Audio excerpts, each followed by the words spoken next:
menurut Abang Yesus itu Allah yang adalah pencipta bukan?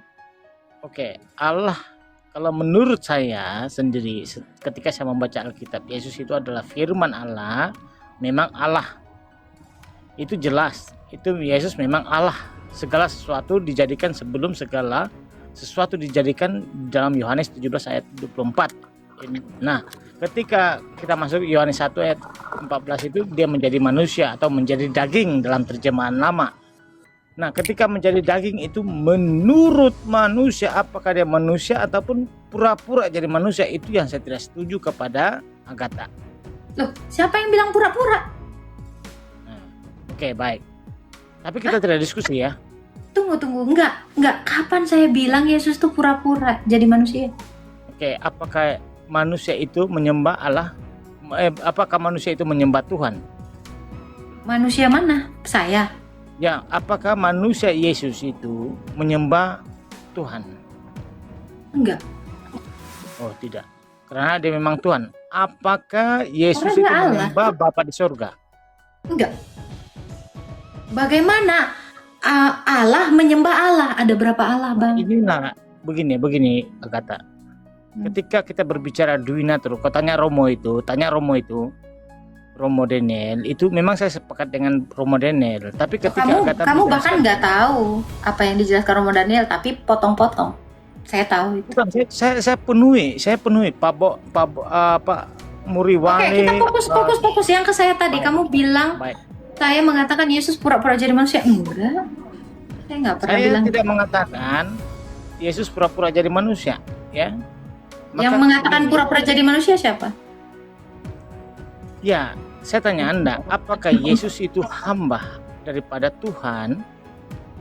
Yesus itu adalah Allah yang mengambil kodrat hamba. Saya mengerti. Tetapi ketika saya berbicara, apakah Yesus memiliki Duinatur? Iya. Apa Duinatur Yesus Kristus? Allah dan manusia. Manusia, apakah manusia itu menyembah kepada Bapa di surga? Manusia sudah pasti menyembah Allah. Iya, maka begitu. Saya tidak menyalahkan Anda. Anda benar. Oke. Menurut Anda, apakah Yesus manusia saja? Bukan. Yesus itu adalah firman Allah. Kan kamu mau bilang gini, manusia itu menyembah Allah, iya. Sekarang saya tanya, apakah Yesus hanya manusia saja atau dia adalah Allah yang mengambil kodrat manusia? Tapi jangan turunkan saya ya. Oke, jadi kealahan Yesus gimana di dalam Yesus? Kealahan Yesus itu adalah di Nyembah dalam juga? bukan dalam. Oke, baik. Di dalam rohnya Yesus itu adalah firman Allah yang tidak cacat dan tidak berdosa. Firman Allah yang adalah Allah itu apakah menyembah Bapa? Oh, tidak. Tetapi Jadi menurut kamu, sabar. Natur kemanusiaannya. Ini saya tanya kamu. Itu masalahnya. Menurut kamu, Oke, baik. Yesus itu Allah saja atau manusia saja atau Allah yang mengambil kodrat manusia? Oke, baik, saya jelaskan dalam iman saya ya. Yesus itu adalah Allah yang sejati dan manusia. Ingat ya, Yesus adalah Allah sejati dan manusia. Nah, ini satu dengan dua kodrat. Pertanyaan saya, apakah kealahan Yesus, ya kan Yesus ini Allah. Apakah Yesus menyembah Bapa? Itu adalah manusia. Sebentar. Jangan kau cakapkan itu Yesus itu Allah dulu. Sebentar dulu. Kok Yesus itu adalah manusia? Yesus itu adalah manusia. Allah itu gimana? Sebentar, Agatha, tenang kau. Kita berbicara ini supaya orang mengerti, di bawah pun mengerti, supaya saya tidak menolak keilahian Yesus. Tapi kamu tidak menganggap keilahiannya. Itu dia yang parah. Gimana saya tidak menganggap? Loh, ketika kamu mengatakan. Oke, coba bagaimana penjelasan? Baik, saya jelaskan ya. Oke, dalam natur ilahi Yesus itu, dengar dulu. Dan fokus kemana-mana. Silakan, saya itu mendengar. Yang disembahkan oleh orang Kristen itu adalah Allah yang diartikan dalam sesembahan, yaitu Bapa. Allah dalam kemanusiaannya kan nggak terpisah, Bang. Yang memiliki natur ilahi dulu. Aduh, gimana Anda ini? Bapa itu memiliki firman dan Roh Kudus, dan keluar daripada alam semesta itu adalah firman. Itu firman itu baru disebut Mesias. Mesias itu disebut Tuhan, junjungan. Oh, salah abang. Oke, baik. Oke, saya bantu jelasin, diam ya. Mesias itu nabi, imam, raja. Ini merujuk kepada kemanusiaannya, bukan keilahiannya. Oh my lord, makanya Romo Aji selalu bilang dia hamba dalam kemesiasannya, karena Mesias itu bukan. Jadi gini bang, kamu ini pasti, saya yakin ini, ketika Tuhan Yesus bertanya kan kepada Petrus, siapakah menurutmu Mesias, anak Allah. Mesias itu maksudnya adalah nabi, imam, raja, dan nih kan anak Allah. Anak Allah itu firman, itulah kodrat ilahi. Jadi Mesias merujuk kepada kemanusiaannya, bukan kepada firman. Firman itulah Allah, kan kamu tadi yang jelasin. Aduh abang, kamu nih gini loh bang, buka mute-nya bang. Bang ketawa buka mute-nya, sorry tadi saya mute. Sorry, nggak apa-apa, it's okay. Buka buka mute-nya. Saya mau tanya kamu bang, Yesus itu ada satu atau ada dua? Ini karena kamu udah mulai memisahkan. Oke, baik. Yesus itu ada satu atau ada dua? Saya apologet teman-teman ya. Saya apologet yang Saya nggak peduli. Kita bicara aja. Yesus itu ada satu atau ada dua? Yesus itu adalah satu. Adalah satu. Nah, bisakah kita menolak keilahiannya hanya mengangkat kemanusiaannya? Tidak bisa. Tidak bisa. Nah, ketika dia menghamba kepada Bapa, keilahiannya menghamba kepada Bapa. Ketika dia menghambakan kepada Bapa, ketika dia Itu menjadi, gimana keilahiannya? Ini satu ya, bicara satu. sebentar. Ya? Jangan takut. Tenang ya. Ketika dia menghambakan kepada Bapa, ketika dia inkarnasi menjadi manusia, bukan inkarnasi menjadi Allah, ya, tapi inkarnasi menjadi manusia yang disebut Mesias, natur manusia. Begitu cara berpikir dalam Alkitab dia. Oke, Kamu silakan jelasin kalau dia. lanjutkan pertanyaanmu. Begini, Loh, tadi Agatha. belum dijawab. Kalau dia adalah firman dan manusia dengan satu hipostasis dengan dua kodrat, kalau katamu kemanusiaannya menyembah Bapa, lalu bagaimana dengan keilahiannya? Baik, saya jelaskan. Dibuang. Dengar teman-teman ya. Di dalam tubuh kemanusiaan Yesus itu adalah manusia. Tubuh manusia. Ingat baik-baik teman-teman ya di bawah. Di sini cerdas Di dalam firman, tubuh keilahian Yesus itu tidak bisa dilihat. Bahkan dalam tubuh keilahiannya nggak bisa dilihat. Apa sih bahasamu? Keilahian nggak punya tubuh. Jangan dipotong-potong lah. Kamu salah. Kamu bahasanya saya cerna satu-satu soalnya. Baik. Dengar baik-baik. Saya ulangi baik ya. Saya ulangi baik-baik. Di dalam tubuh kemanusiaan Yesus, ini bahasa yang paling tercerah ya. Kemanusiaan, kedagingan Yesus itu dapat dilihat oleh manusia yang disebut bukan itu pertanyaan saya bang, nggak kena bang, itu nggak usah dijelasin, kami sudah tahu itu. Oke, coba apalagi yang mau ditanyakan Agatha? Nah, orang nggak kamu jawab kok. Kalau kata kamu dia adalah hamba dari Bapa, lalu keilahiannya bagaimana terhadap Bapa? Karena ini kan satu. Itulah yang saya mau jelaskan Agatha. Ya silakan. Mana adanya? Maka kasih peluang untuk saya berbicara. Silakan. Langsung aja, langsung. Potong-potong ya. Oke, baik. Teman-teman, Yesus itu memiliki dua natur ya. Dua natur ini yang tidak terpisah. Bahkan banyak orang keliru tentang tidak terpisah. Tetapi ya. Tenang ya, kata. Saya ini apologet teman-teman. Tapi banyak orang tidak mengerti. Saya tidak menunjukkan gambaran saya. Oke. Di dalam tubuh kemanusiaan Yesus itu disebut Mesias. Ya, teman-teman, disebut Mesias. Jangan diturunkan ya. Tadi kamu bilang firman yang disebut Mesias. Yang mana yang betul? Dengan hukummu Agatha. Yang disebut Mesias itu apa? Keilahiannya yang adalah firman atau kemanusiaannya? Kan kamu tadi yang saya bantuin jawab. Kamu tadi coba yang benar. Siapa yang pernah melihat Allah? Saya tanya Anda. Yang disebut Mesias itu apanya? Oh, kata bukan saya salahkan Anda, belajar begitu loh. Kenapa Anda degil sangat nih? Degil. Pertanyaannya saya masih sama, Bang. Oke. Nih ya, nih. Baik, Pertanyaan saya biar kamu.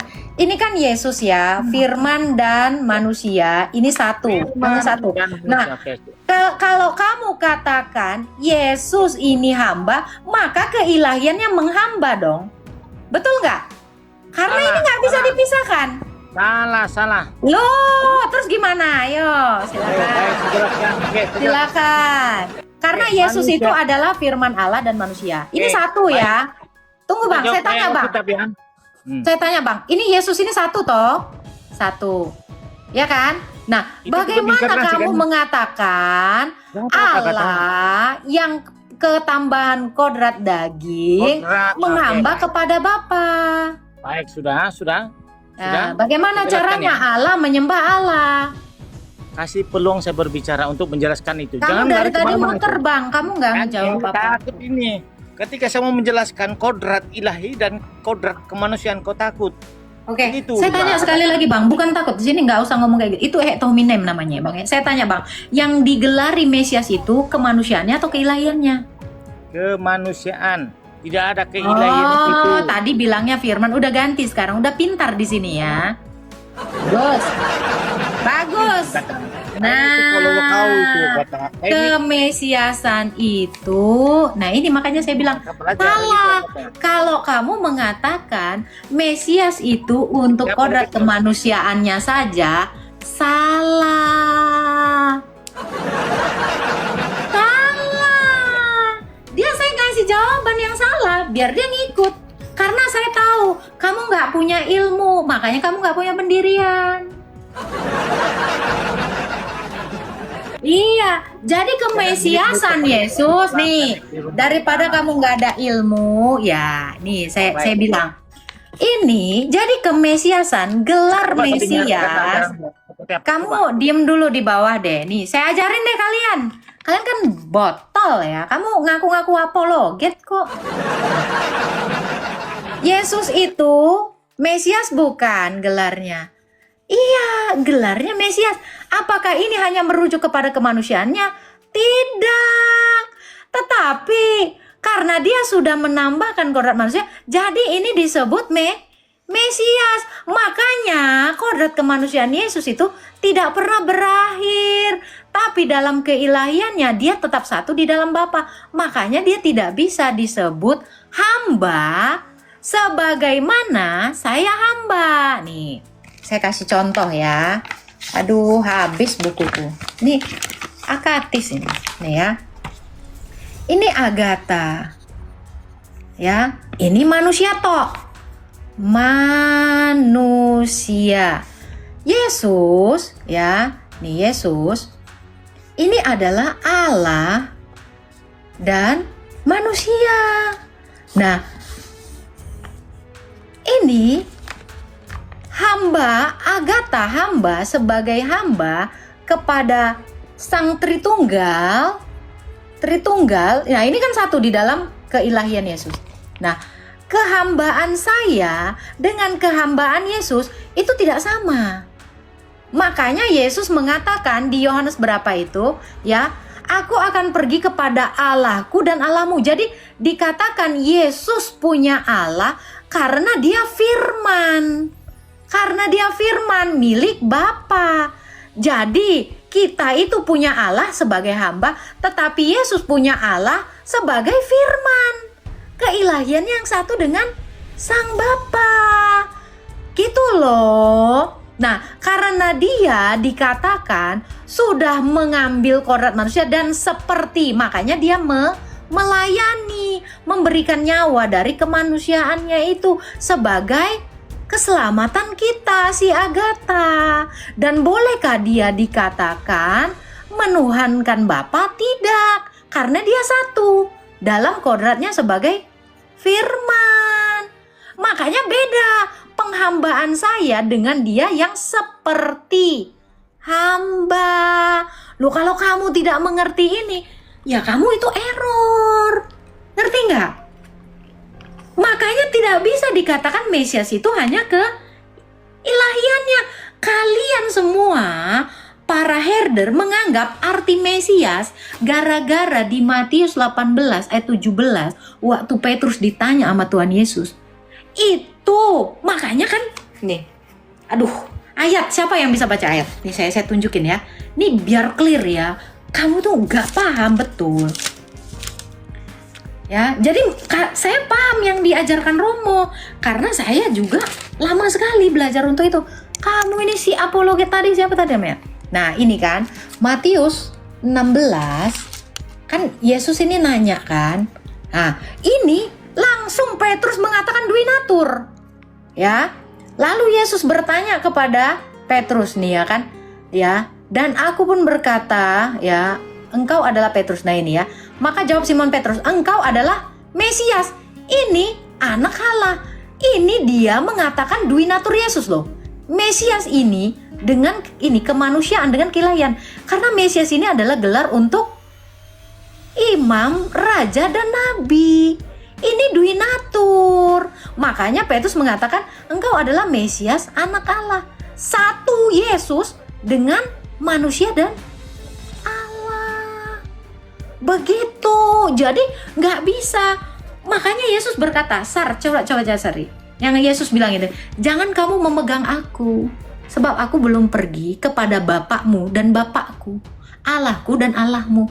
Kenapa Yesus nggak mengatakan Allah kita? Karena itu tadi saya jawab ya. Penghambaan saya, ya, saya punya Allah karena saya hamba, hanya manusia. Tetapi Yesus mau menjelaskan, dia itu firman-Nya Bapa, makanya beda. Ngerti nggak? Rumit, memang harus rumit. Makanya harus cerdas jadi Kristen. Matius 20. Nah, saya akan menjelaskan lebih dalam. Makanya saya bilang, kalau kamu tidak paham duinatur, tenggelam kau, jatuh kau kepada kesesatan. Matius 20, Yohanes 20 nih ya, saya kasih tahu kamu kenapa dia bedakan. Sabar, ayat 17 saya akan jelaskan teman-teman. Saya nggak mau cuman lewat-lewat asal aja. Nah, ini semua bukan gak ada arti ya. Ayat 17 nih kan, jangan engkau memegang aku, sebab aku belum pergi kepada Bapa, tetapi pergilah kepada saudaraku. Katakanlah ya, bahwa sekarang aku akan pergi ke Bapakku, Bapakmu. Kenapa dia membedakan? Ini karena dia mengatakan Bapakku karena dia anak tunggalnya Bapa. Kita ini menyebut Allah itu Bapa kita karena Yesus. Yohanes 1 ayat 12. Nah ini karena Yesus adalah anaknya Bapa, makanya kita dikasih kuasa menjadi anak Bapa. Ayatnya saya kasih. Orang yang percaya diberinya kuasa menjadi anak-anak. Ayat 12 nih, karena ini kita tadinya bukan nggak boleh manggil Bapa, makanya baru ada kata Bapa di Perjanjian Baru nih. Nah ini orang-orang yang diperanakan ini. Tetapi semua orang yang menerima Yesus, diberi kuasa jadi anak-anak Allah. Kita sebelumnya nggak pernah boleh panggil Bapa, baru Yesus lah memberikan kuasa itu. Makanya kita manggil dia Bapa. Nah lalu dikatakan Allahku, Allahmu. Allahku karena dia adalah firman Allah, tapi Allahmu kita sebagai hamba. Sampai sini paham? Saya jelaskan. Sampai sini paham? Saya nggak mikir kamu awam atau tidak, tapi kamu salah. Saya katakan kamu salah. Saya paham apa yang dimaksud Romo. Kamu nggak paham, makanya kamu kira. Sampai sini paham? Jadi kalau dikatakan Yesus menghambakan diri kepada Bapa, no, tidak ada juga dalilnya. Dia disebut hamba karena dia sudah mengambil kodrat hamba. Saya kasih contoh. Ini Allah, ini manusia. Saya mengambil. Ini kan satu. Ini. Tapi saya akan bertindak seperti ini, seperti baju ini. Jadi kalau baju ini dicuci, saya jadi ikutan dicuci lah misalnya begitu. Nah itu. Tapi saya tetap Allah. Itu ini. Tubuh saya ini Allah. Nah itu firman itu demikian. Gitu loh. Tapi apakah dia dikatakan menyembah sang Bapa? Oh tidak. Bagaimana Allah yang satu? Bagaimana? Dalam operasinya menyembah. Karena bicara Tuhan itu bicara operasi. Saya kasih lagi contoh ya. Allah itu kan cuma satu ya, say. Allah itu satu. Inilah Allah yang satu itu ya. Ya, anggaplah ini. Inilah Allah yang satu berperikoresis di dalamnya firman dan Roh Kudus. Ya, ini Bapa. Maaf ya, agak jelek ya. Ini firman yang berperikoresis, ini Roh Kudus. Kalau ini adalah satu Allah, bagaimana satu Allah ini mengambah kepada Allah? Nih, jadi pertanyaan kamu. Dalam operasinya bagaimana? Bingung kan? Bingung nggak kamu? Bingung nggak? Gimana cara jelasinnya? Gimana caranya? Dia cuma satu, kan kita cuma punya satu Allah. Tiba-tiba kok ke oneness, kok nggak tahu? Di 1 Korintus 8 ayat 6 itu cuma ada satu Allah. Di mana-mana itu cuma satu Allah. Kamu jangan bilang oneness. Jadi kata Bapa itu baru muncul di perjanjian baru. Perjanjian lama nggak ada kata Bapa. Nggak ada. Karena Bapa itu baru menyatakan dirinya dalam peristiwa Epifani yang saya bilang itu. Baptisan. Di perjanjian lama nggak ada kata Bapa. Kamu cari sampai botak sariawan nggak ada.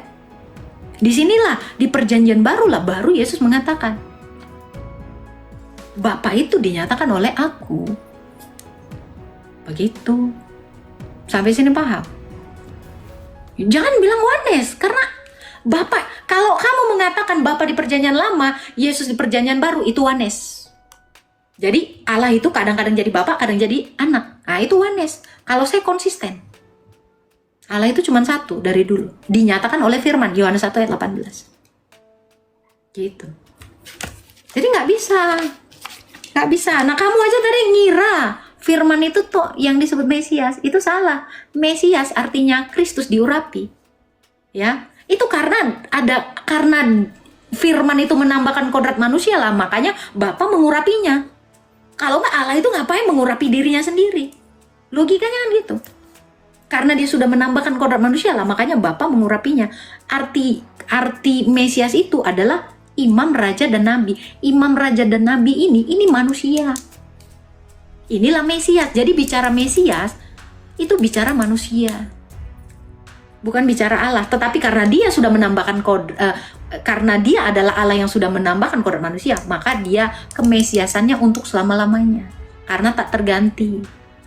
Begitu. Sok, kalau mau belajar kristologi, ayo sama saya.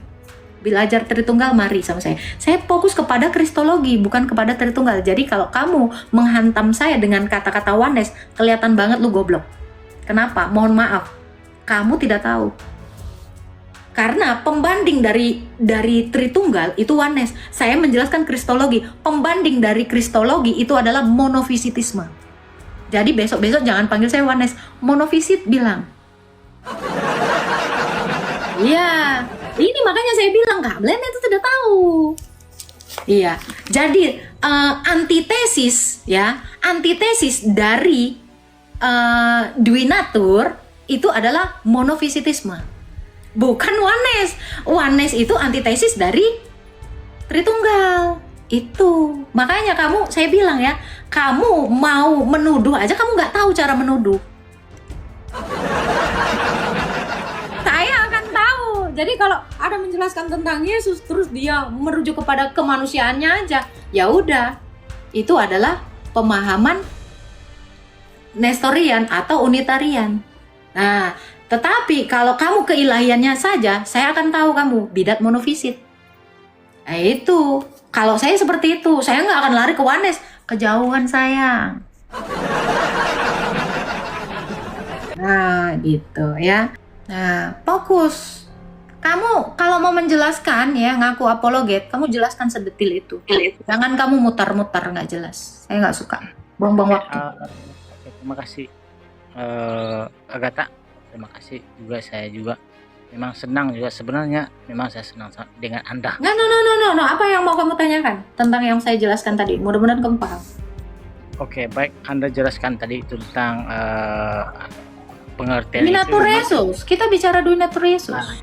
ya, pengertian Duinatur Yesus itu yang ketika Yesus menjadi daging, itu Anda tidak bisa jelaskan, tetapi Anda berbicara begini, saya katakannya, memang banyak. Itu namanya stromen. Iya. Anda tidak bisa jelaskan. Saya ngejelasin kok.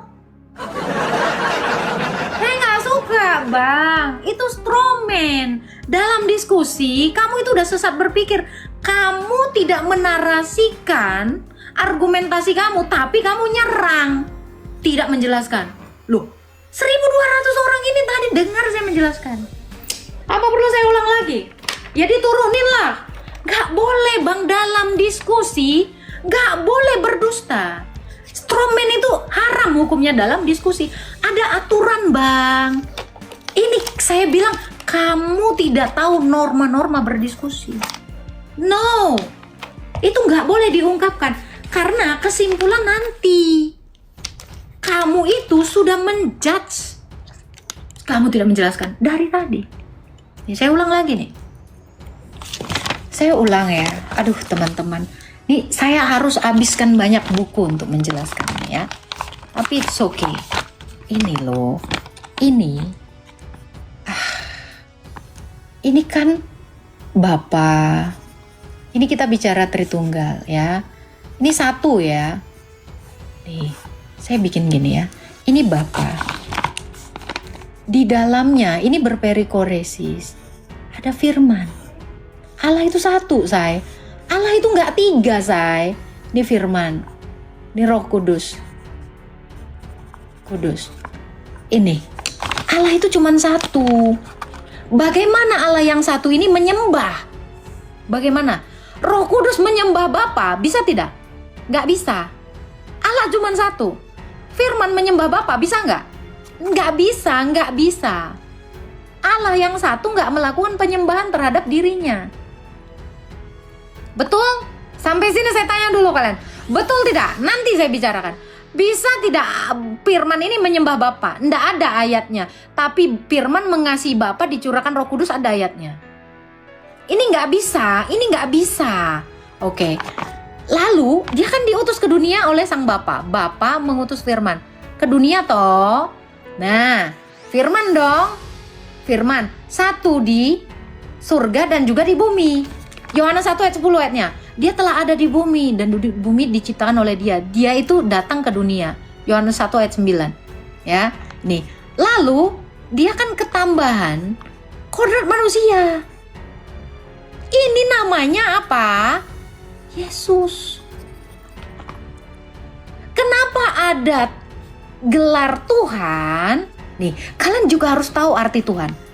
Tuhan itu bicara tentang pekerjaannya atau operasi. Jadi ketuhanan. Tuhan itu cuma satu. Bapa ini Tuhan kita. Ya, Tuhan langit dan bumi ini Bapa. Jadi ketuhanan Bapa dinyatakan firman. Nih, makanya kenapa firman itu tuh Tuhan. Karena yang menyatakan ketuhanan Bapa itu adalah firman dan Roh Kudus. Ini. Jadi kalau Bapa ini Tuhan, maka firmannya Tuhan. Tuhan, karena satu Tuhan. Kalau firman yang menambahkan kodrat manusia ini kamu samakan seperti dia jadi manusia, maka ini manusia. Nggak bisa. No. Nah, makanya ini.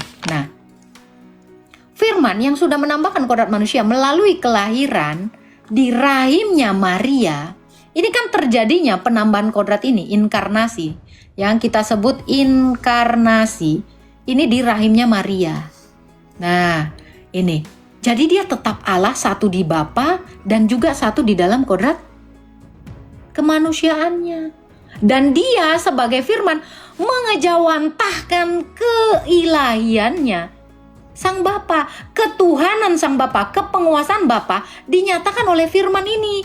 Dan dalam kodratnya juga sebagai manusia. Makanya Yesus mengatakan ya, aku anak Allah. Ya kan? Al-awal, al-akhir. Iya, dia mengakui dirinya Allah karena memang dia Allah.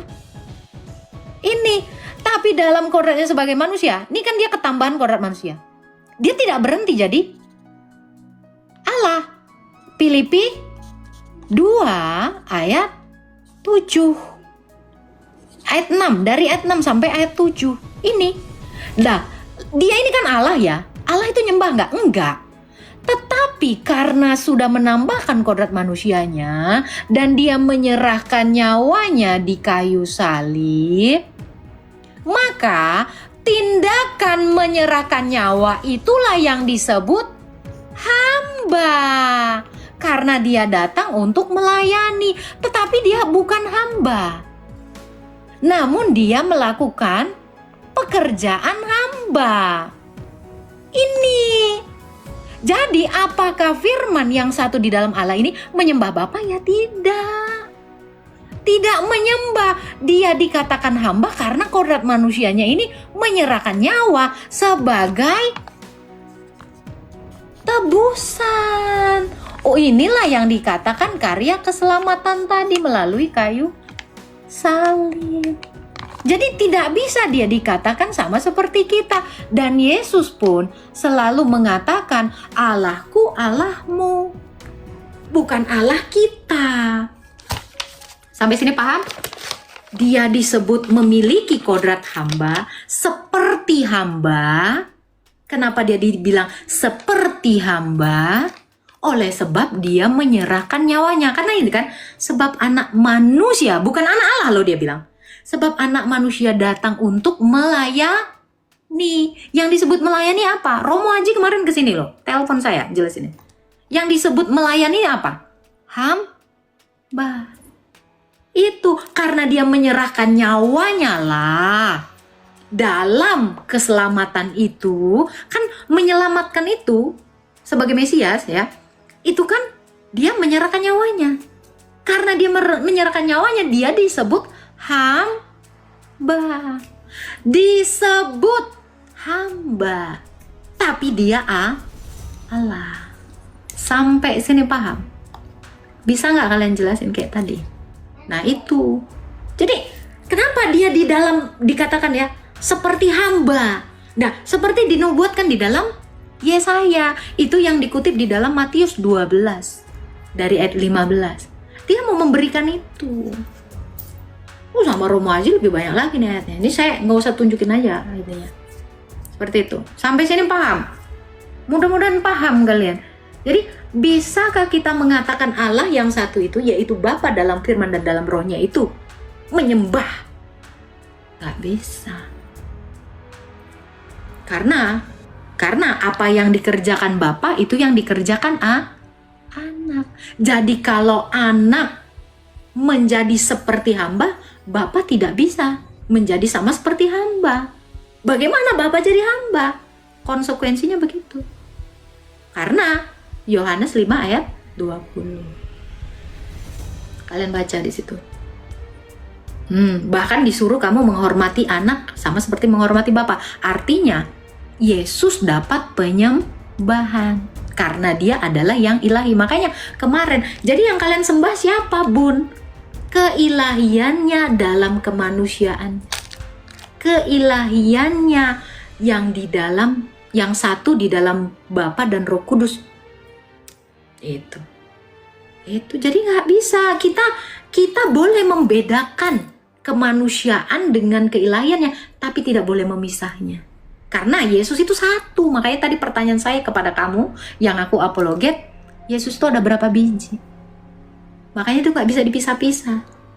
Jadi kamu harus tahu kenapa dia disebut hamba. Karena itu tadi kodrat kemanusiaannya itu untuk melayani. Gitu. Jadi dia berlaku seperti dalam kemesiasannya. Dia berlaku seperti hamba. Karena Mesias itu hamba. Imam. Karena Esa Allah kita, Esa pula pengantara kita. Manusia Yesus. Kalian jangan fokus sama satu. Tuh kan tulisannya Yesus hamba. Kamu fokus gitu. Tapi kamu tidak melihat dari ujung sampai akhir. Ngerti nggak? Ngerti? Hah? Sampai sini ngerti nggak? Ketawa? Lah, kamu yang oten aja susah, apalagi kadrun. Kamu kalau bisa mau memahami ini lama sekali. Lama. Kamu kalau saya suruh menjelaskan balik, nggak akan bisa. Lama. Karena saya juga lama memahami ini. Itu. Jadi alasan kenapa dia dikatakan seperti hamba, karena itu kodrat kemanusiaan yang sudah dia tambahkan. Itu. Sudah. Nih, nggak apa-apa, nanti saya ajarin nih 1 bulan. Biar kamu tuh nggak diombang-ambingkan sama ajaran sesat. Nggak, banyak setan di bawah, nggak apa-apa, it's okay. Aman itu. Saya tidak hidup dari omongan orang. Itu udah saya bilang, saya hidup dari Yesus. Jadi omongan orang tuh nggak penting. Gitu ya. Kalau kata terlalu dogmatis, iyalah kan kita murid. Murid itu didogma, didoktrin. Kecuali kamu menolak jadi murid Yesus. Perintah Yesus apa kepada murid Yesus? Pergi dan jadikanlah semua bangsa murid. Ya kalau kamu tidak mau didoktrin, ya jangan jadi murid. Langsung aja kau jadi Allah. Perintah Yesus jadi murid, kamu gak mau jadi murid. Harus dogmatis. Loh, kalau tidak dogmatis, lu bagaimana kita bisa menjelaskan kepada orang lain? Harus seperti itu. Jadi nggak bisa disimpel-simpelkan, di framing, dipenggal-penggal, dipotong-potong. Nggak bisa. Gitu. Ya, harus belajar dan lama. Saya juga mau, Bun. Siap, Safi. Boleh. Itu ya, ketawa. Jadi nggak boleh asal-asalan. Nah, sampai sini paham. Kalau kurang paham nanti saya jelasin lagi. Dan saya ini mau menjelaskan ya tentang Tritunggal. Ini banyak sekali jatuh kepada bidat triteisme. Ya, sekali lagi kalau kalian ya jangan dengarkan. Ini makanya saya bilang, ini nggak ngerti Tritunggal. Masa Dwi Natur dilawan jadi Oneness? Ya, jadi Bang Dapin, iPad-nya mana Bang Dapin? Biar aku jelasin tuh pakai iPad. Ini gimana sih Bang Dapin ini? Selaku donatur, belikan iPad jadi aku bisa jelasin loh. Ini aku capek pakai ini, biar agak keren sedikit lah kita miskin. Nampak kali kita miskin. Coba lah, oke. Tritunggal itu satu Allah, say. Nah ini ajaran Tritunggal ya. Nih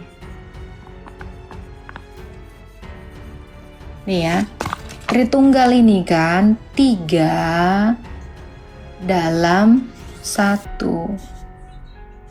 3 in 1. Tulisan angka sama bahasa. Nah, nih, gini ya.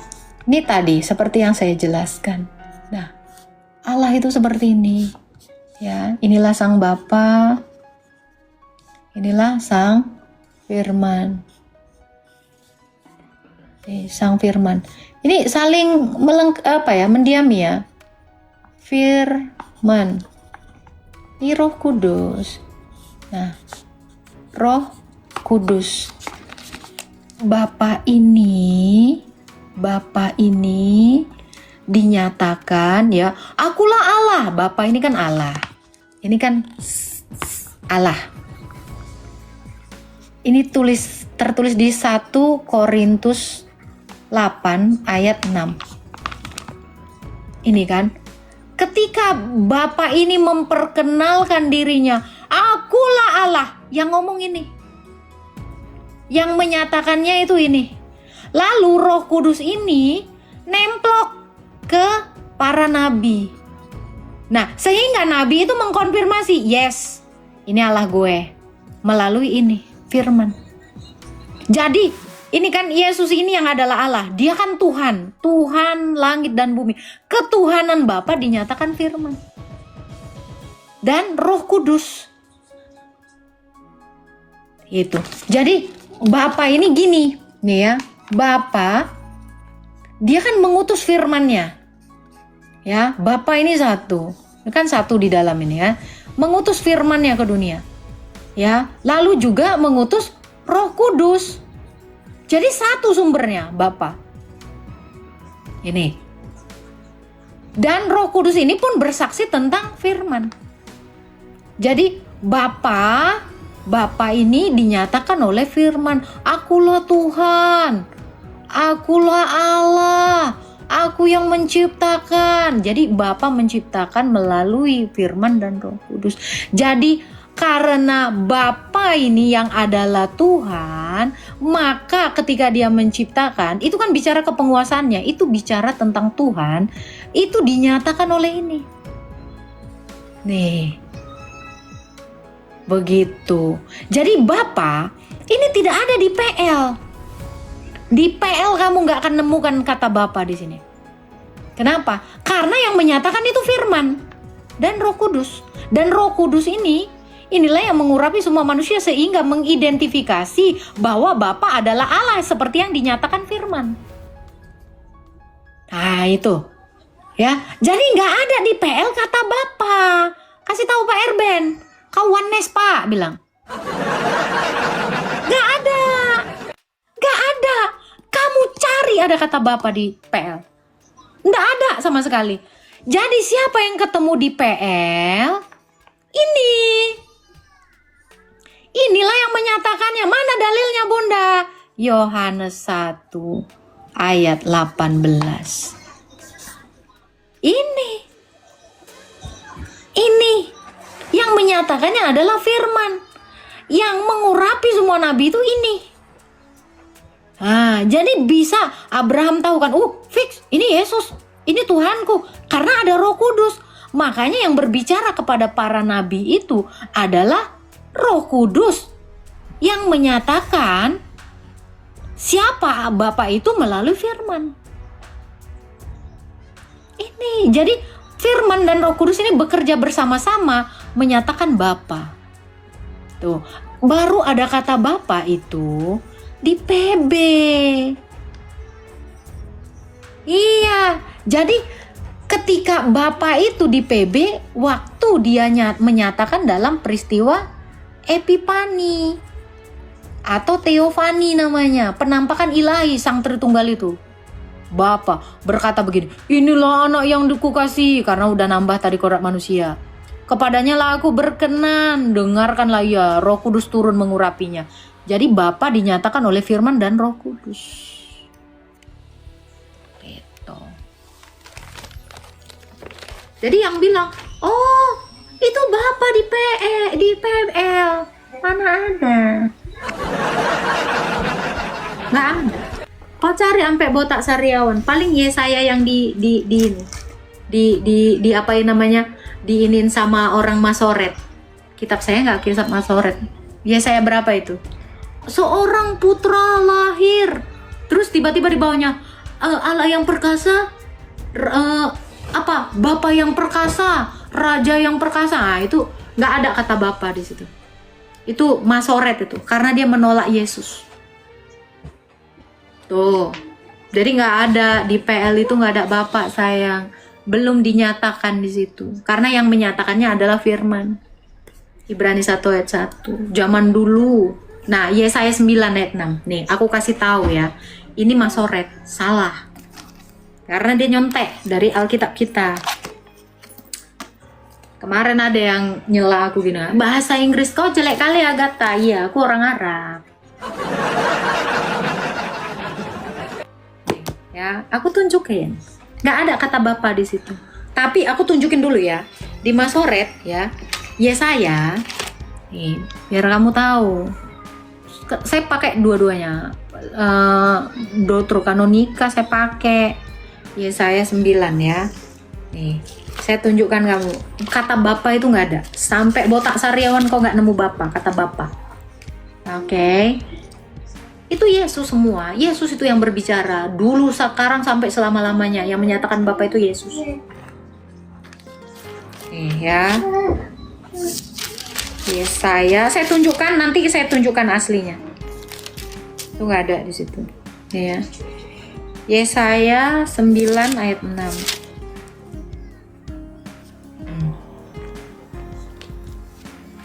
Nah, saya kasih tahu, ini kesalahan Masoret. Nih kan?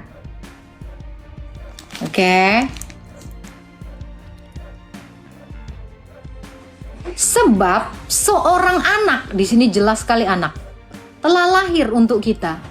Seorang putra telah diberikan untuk kita. Tampuk pemerintahan di atas baunya. Dan namanya disebut orang penasihat ajaib, Allah yang perkasa. No, ini bukan Bapa. Orang di sini dikatakan anak, tiba-tiba di sini jadi Bapa. Blunder kan? Kan ini kan? Seorang anak telah lahir. Iya kan? Anak nih, putra. Ya, tampuk pemerintahan di atas baunya. Dan namanya disebut orang, anak lahir tiba-tiba jadi Bapa. Sakit. Saya tunjukkan di Septuagintanya. Nih, biar kamu tahu. Ya, baca teks aslinya. Iya, ini saya punya Septuagintanya. Makanya itu blunder. Di atas dibilang seorang anak, terus disebut tiba-tiba jadi Bapa. Kacau. Kacau. Yesaya. Wah, arti lagi nih bahasa Inggrisnya, susah kali. Oh. Kingdom.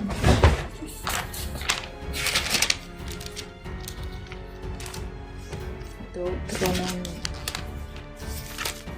Ini nggak ada itunya. Oke ya. Saya tunjukkan teks aslinya tuh nggak ada. Ya. Bentar.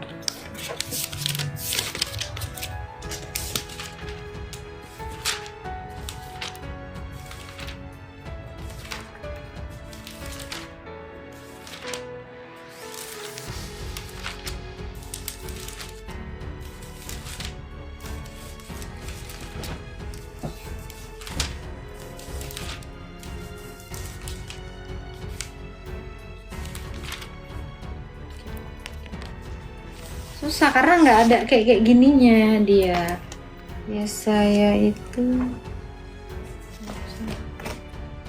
Yesaya beda urutannya ya. Yesaya Kingdom.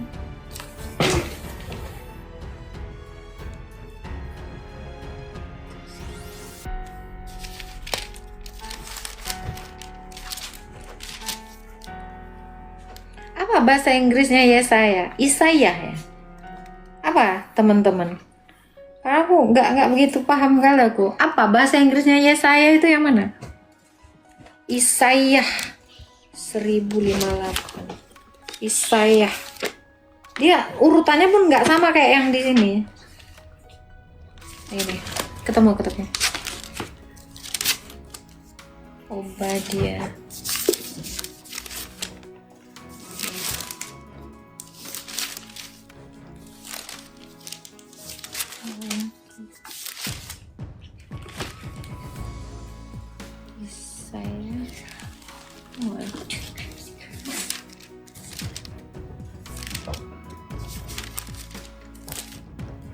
Susah sekali aku nyarinya.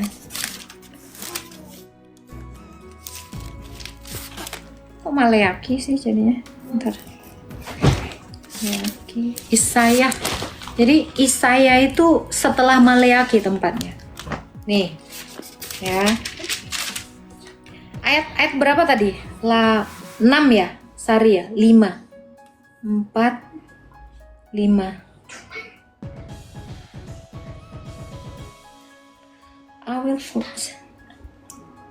saya 9 ayat 5. Bentar ya, sabar ya, aku mataku nih biar kalian tahu.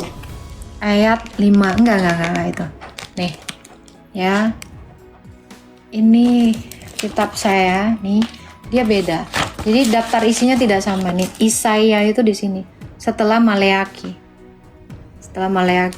Nah kalau di kitabnya kalian kan kayak gitu. Nah kayak kami tuh kayak gini kitabnya.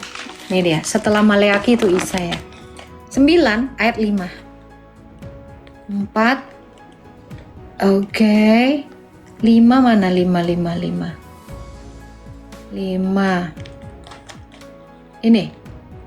For unto us a child is born, unto as a son is given and the government will be upon his shoulder. Nah ini di atasnya. His name will be called the Angel of Great Council. Gak ada dikatakan Bapa.